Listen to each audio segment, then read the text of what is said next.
Welcome dear friends, achievers path classes में मैं अवधेश आप सभी का स्वागत करता हूं। दोस्तों, मैं लेकर आया हूं इम्पॉर्टेंट क्वेश्चंस की सीरीज़ जो जीके से रिलेटेड जितने भी क्वेश्चंस होते हैं जो अक्सर पेपर में पूछे जाते हैं। दोस्तों, मैं क्वेश्चन के साथ साथ उससे रिलेटेड चीज़ों को भी डिस्कस करूँगा ताकि पेपर में अगर इससे रिलेटेड चीज़ें आती भी हैं तो आप उसको अच्छे से कर सकते हैं। तो सबसे पहला क्वेश्चन है, हड़प्पा सभ्यता की खोज किसने की थी? तो हड़प्पा सभ्यता की खोज सबसे पहले दयाराम साहनी ने की थी। कब की थी? 1921 में की थी, 1921 में की थी। इसके बाद जो दूसरी सभ्यता मोहनजोदड़ो आप सुनते हैं, उसकी डिस्कवरी हुई थी 1922 में। किसके ज़रिए? आप देखेंगे आर डी बनर्जी हैं, जो आर डी बनर्जी ने मोहनजोदड़ो की खोज की थी।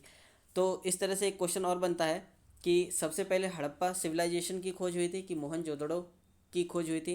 तो सबसे पहले जो डिस्कवरी हुई थी वो हड़प्पा सिविलाइजेशन की हुई थी। तो दोस्तों, आगे आगे बढ़ते हैं नेक्स्ट क्वेश्चन में। यहाँ पर मैंने एक डायग्राम लगा रखा है जो कि हड़प्पा सिविलाइजेशन का ही है। इसमें आप देखते होंगे अक्सर ये बुकों में ये डायग्राम आपको देखने को मिलता है। तो इसमें जो एक सर्कल देख रहे हैं ये बहुत बड़ा स्नानागार था, और ये जितने भी मकान आप देख रहे हैं, इसकी दीवार देख रहे हैं, ये सारी की सारी पकी हुई ईंटों के बने हुए थे।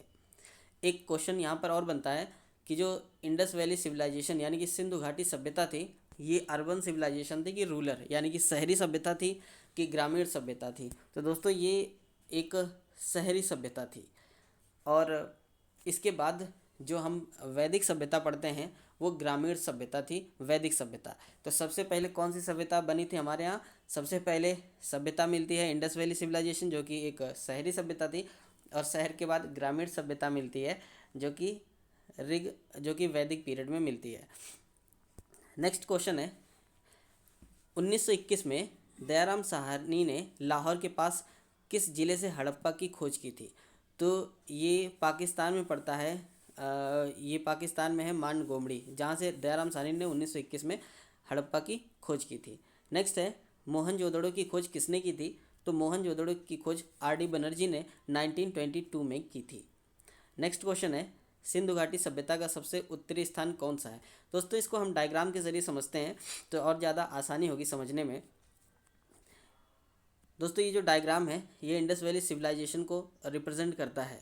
तो यहाँ पर देखेंगे सबसे पहला क्वेश्चन तो यही बन जाता है कि इंडस वैली सिविलाइजेशन का जो आकार है, सिंधु घाटी सभ्यता का आकार किस शेप का है? तो ये पेपर में पूछा भी जा चुका है। तो इसका जो आकार है ये त्रिभुजाकार है, ट्रायंगुलर शेप का है। आप ये देख रहे हैं, ये ट्रायंगुलर शेप का आपको मिलता है। आपको परफेक्ट ट्रायंगल तो नहीं मिलता है, लेकिन इसको ट्रायंगुलर कंसीडर किया गया है पुरातत्वविदों के द्वारा। तो दोस्तों, सबसे पहला क्वेश्चन जो पूछा जाता है अक्सर कि सिंधु घाटी सभ्यता का सबसे उत्तरी स्थान कौन सा है? तो आप जानते हैं कि जो मैप है सबसे ऊपर ये आपका इधर होता है ईस्ट होता है, इधर वेस्ट होता है, इधर वेस्ट होता है, इधर होता है नॉर्थ यानी कि उत्तर दिशा, और इधर होती है साउथ यानी कि दक्षिण दिशा। तो दोस्तों, सबसे पहले पूछा गया कि सबसे सिंधु घाटी सभ्यता का सबसे उत्तरी स्थान कौन सा है? तो वह है जम्मू कश्मीर का मांडा। जम्मू कश्मीर का मांडा सबसे उत्तरी स्थान है जो कि चिनाब नदी के किनारे है।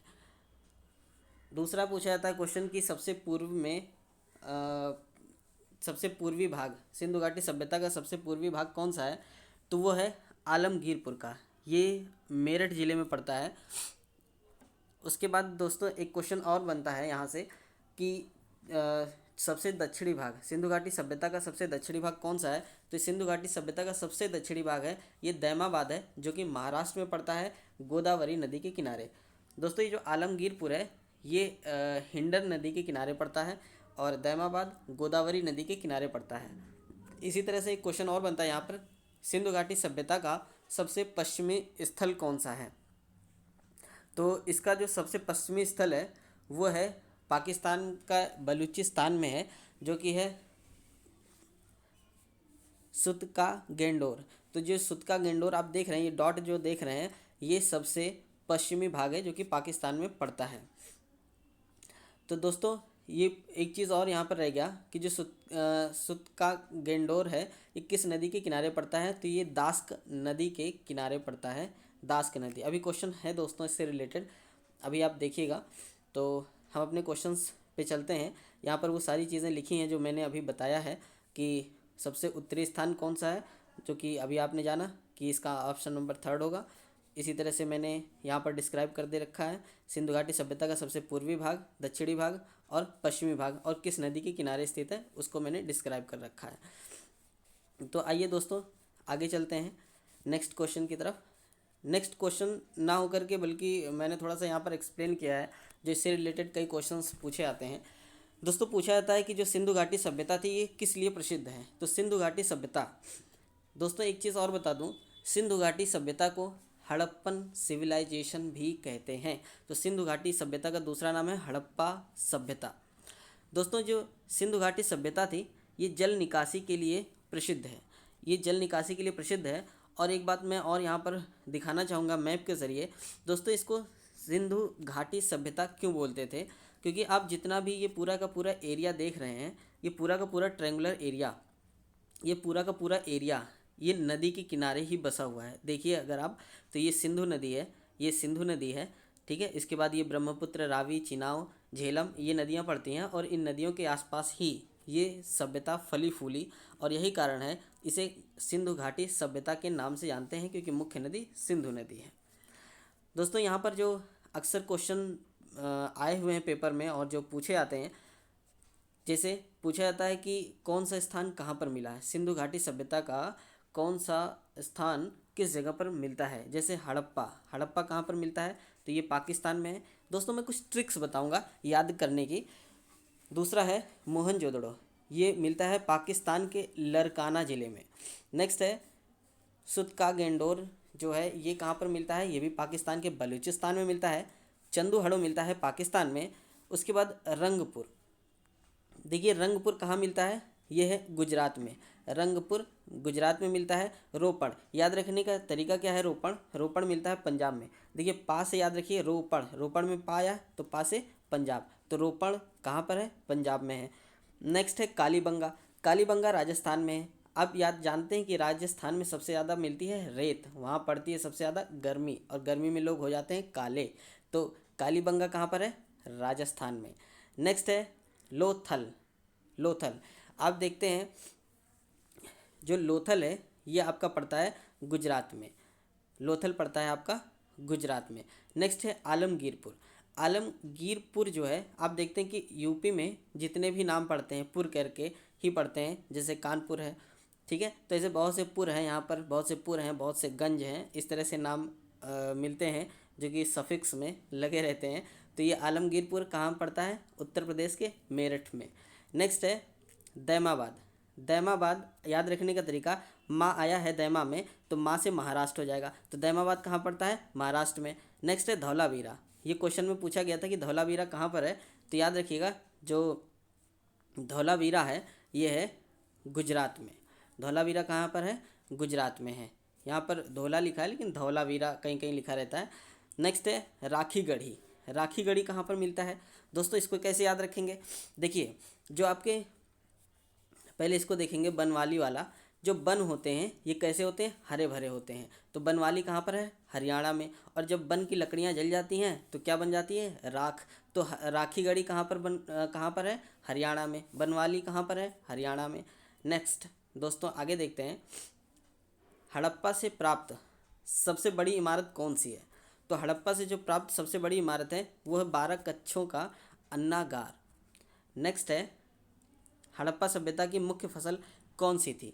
तो हड़प्पा सभ्यता की सबसे जो मुख्य फसल थी वो है जौ और गेहूँ। नेक्स्ट है दोस्तों नटराज और पशुपतिनाथ की मूर्ति, नटराज की और पशुपतिनाथ की मूर्ति किस सभ्यता से मिलती है। मैं आपको यहाँ पर दिखा दूँ, ये नटराज की मूर्ति है, नटराज की मूर्ति है। और यहाँ पर नटराज की मूर्ति है और जो पशुपतिनाथ, ये दोनों मूर्तियाँ किस सभ्यता से मिलती है, तो ये आपकी मिलती है मोहनजोदड़ो सभ्यता से मिलती है। नेक्स्ट है स्वास्तिक का चिन्ह किस सभ्यता से मिलता है। तो जो स्वास्तिक का चिन्ह है ये भी मोहनजोदड़ो से ही मिलता है। नेक्स्ट है दोस्तों ये है स्वास्तिक का चिन्ह जो आप देख रहे हैं, ये स्वास्तिक का चिन्ह है और ये बहुत ही माना जाता है कि जो स्वास्तिक का चिन्ह है इसके अंदर बहुत सी पॉजिटिव एनर्जी होती है, बहुत ही सकारात्मक ऊर्जा का स्रोत होता है ये चिन्ह। आगे हम बढ़ते हैं दोस्तों। हड़प्पा सभ्यता की वाणिज्यिक राजधानी कौन सी है? तो दोस्तों जो हड़प्पा सभ्यता की वाणिज्यिक राजधानी थी वो थी लोथल। कैसे पता चलता है? वाणिज्यिक का मतलब होता है दोस्तों कि जहाँ पर सबसे ज़्यादा बिजनेस होता है। तो लोथल एक ऐसी जगह थी जो हड़प्पन सिविलाइजेशन की व्यापारिक राजधानी हुआ करती थी। यहाँ पर क्या है दोस्तों कि यहाँ पर लोथल में ही घोड़े की जो नाल होती है, जो घोड़े के पैरों के नीचे लगाई जाती है, घोड़े के नाल मिले हैं, घोड़े के हड्डियों के अवशेष मिले हैं, चावल के दानों के अवशेष मिले हैं और यहाँ पर ईरानी सिक्के मिले हैं। और ये सारे के सारे इस चीज़ की तरफ इंडिकेट करते हैं कि यहाँ पर सबसे ज़्यादा बिजनेस हुआ करता था और ये एक वाणिज्यिक राजधानी हुआ करती थी लोथल। दोस्तों नेक्स्ट क्वेश्चन है, हड़प्पा सभ्यता के दो प्रशासनिक राजधानियाँ कौन सी थी? इसकी दो प्रशासनिक राजधानियाँ थी, एक थी हड़प्पा और दूसरी थी मोहनजोदड़ो। नेक्स्ट है, लोथल के लोग कौन सी कृषि किया करते थे? तो दोस्तों अभी भी मैंने बताया कि जो लोथल था ये वाणिज्यिक राजधानी हुआ करती थी हड़प्पन सिविलाइजेशन की, और यहाँ पर चावल की खेती चावल का बिजनेस बहुत बड़े पैमाने पर होता था। तो वहाँ के लोग, जब चावल का बिजनेस होता है तो जाहिर सी बात है वहाँ पर खेती भी चावल की ही सबसे ज़्यादा होती है, चावल यानी कि धान। आगे बढ़ते हैं दोस्तों। नेक्स्ट क्वेश्चन है, ऋग्वेद में कुल कितने मंडल हैं? तो ऋग्वेद में कुल 10 मंडल हैं। ऋग्वेद में कुल 10 मंडल हैं। नेक्स्ट है, ऋग्वेद के 10 मंडलों को किसने संकलित किया था? तो ऋग्वेद के सभी 10 मंडलों को संकलित किया था महर्षि वेद व्यास ने। दोस्तों यहाँ पर दो चीज़ें मैं बताना चाहूँगा, एक होता है संकलन करना और एक होता है रचना करना। दोनों में अंतर होता है। रचना करने का मतलब होता है कि लिखा किसी और ने है, लिखा किसी और महाऋषियों ने, और हर एक मंडल को अलग अलग महाऋषियों ने लिखा था और सारी के सारे अलग अलग थी, और इन सभी को कलेक्ट करने का काम किया था महर्षि वेद व्यास जी ने। तो संकलन करना मतलब कलेक्ट करना और रचना करना मतलब आप जानते हैं इसको राइट करना, लिखना। नेक्स्ट है, ऋग्वेद में सबसे प्राचीनतम मंडल कौन सा है? तो 2 से 7 ये जो मंडल हैं, दूसरा, तीसरा, चौथा, पाँचवा, छठा और सातवां, ये सबसे प्राचीनतम मंडल है। नेक्स्ट है, ऋग्वेद के किस मंडल में गायत्री मंत्र का वर्णन मिलता है? दोस्तों याद रखने का बहुत ही आसान तरीका, आप देखते हैं यहाँ गायत्री, गायत्री में त्रि आया है, त्रि का मतलब होता है 3, और यहाँ पर याद रखिए थर्ड। जो गायत्री ऋग्वेद के किस मंडल में गायत्री का वर्णन मिलता है? तो वह है 3rd मंडल में। नेक्स्ट है, ऋग्वेद में किस नदी को सबसे पवित्र माना गया है? तो दोस्तों ऋग्वेद में सरस्वती नदी को पवित्र माना गया है। याद रखने का तरीका क्या है? देखिए जो वेद पुराण वही लिखेंगे जिसके ऊपर माँ सरस्वती की कृपा होगी, यानी कि तो वो सरस्वती नदी को ही पवित्र मानेगा। तो ये याद रखने का एक ट्रिक है दोस्तों कि ऋग्वेद में किस नदी को सबसे पवित्र माना गया है, वो है सरस्वती नदी। नेक्स्ट है, अष्टाध्यायी के लेखक कौन है? तो महर्षि पाणिनि हैं जो कि अष्टाध्यायी के लेखक हैं। नेक्स्ट है, भारत का राष्ट्रीय चिन्ह कहाँ से लिया गया है? तो दोस्तों जो भी भारत का राष्ट्रीय चिन्ह आप देखते हैं ये लिया गया है सारनाथ स्तंभ से। ये कहाँ पड़ता है सारनाथ? ये वाराणसी के पास में पड़ता है। नेक्स्ट है, इंडिका के लेखक कौन है? तो ये हैं मेगस्थनीज। नेक्स्ट है, सम्राट अशोक ने बौद्ध धर्म के प्रचार के लिए श्रीलंका में किसको भेजा था? तो श्रीलंका में भेजा था अपने पुत्र महेंद्र को। तो आप जानते हैं कि अशोक ने जो कलिंग का युद्ध लड़ा था और भीषण नरसंहार देख करके उन्होंने बौद्ध धर्म स्वीकारा था, और उन्होंने इसके बौद्ध धर्म के प्रचार प्रसार के लिए अपने पुत्र और पुत्री को भी लगा दिया था, और महेंद्र जो इनका पुत्र था सम्राट अशोक का, इनको श्रीलंका भेजा था बौद्ध धर्म के प्रचार प्रसार के लिए। नेक्स्ट है दोस्तों, आर्कियोलॉजिकल सर्वे ऑफ इंडिया, इसका अध्यक्ष कौन था? तो दोस्तों जो आर्कियोलॉजिकल सर्वे ऑफ इंडिया था, इसके बारे में मैं कुछ पहले आप ये जानिए। दोस्तों हुआ क्या था कि 1856 की बात है कि जब ब्रिटिशर्स एक रेलवे ट्रैक बिछा रहे थे, तो ये रेलवे ट्रैक के रास्ते में एक बहुत बड़े से टीले आने लगे, कई टीले आए, और इन टीलों को खोद करके उसके आर पार रेलवे ट्रैक निकालना था। और तभी वहाँ से जब इन टीलों को खोदा जाने लगा तो यहाँ से कुछ चीज़ें मिली, जैसे कुछ बर्तन मिले, कुछ खिलौने मिलते हैं और कुछ सिक्के मिलने लगे, कुछ औजार मिलने लगे, जिससे ये लगने लगा कि यहाँ पर कुछ बहुत बड़ी चीज़ यहाँ पर है। लेकिन दोस्तों वो समय था जब ब्रिटिशर्स भारत को लूटने में लगे हुए थे, तो उनका ध्यान इस पर नहीं था कि यहाँ पर इस टीले के अंदर क्या होगा, इसकी तरफ कोई इंटरेस्ट नहीं था। और किसी गवर्नर जनरल ने किसी तरह का कोई इजाज़त नहीं दिया कि इसकी खुदाई की जाए। तो रेलवे ट्रैक तो बगल से निकाला गया इन टीलों को हटा करके, बचा करके। लेकिन इसकी जो जो इसमें से जो भी साक्ष्य निकलते थे उनको पढ़ते थे अलेक्जेंडर कनिंघम। कनिंघम यहाँ पर लिखा है, इनका पूरा नाम था अलेक्जेंडर कनिंघम। और यही अलेक्जेंडर कनिंघम को फादर ऑफ इंडियन आर्कियोलॉजी भी कहा जाता है। दोस्तों ये Alexander Cunningham father of Indian archaeology, यानी कि जो भारतीय पुरातत्व विभाग हैं उसके पिता कहे जाते हैं।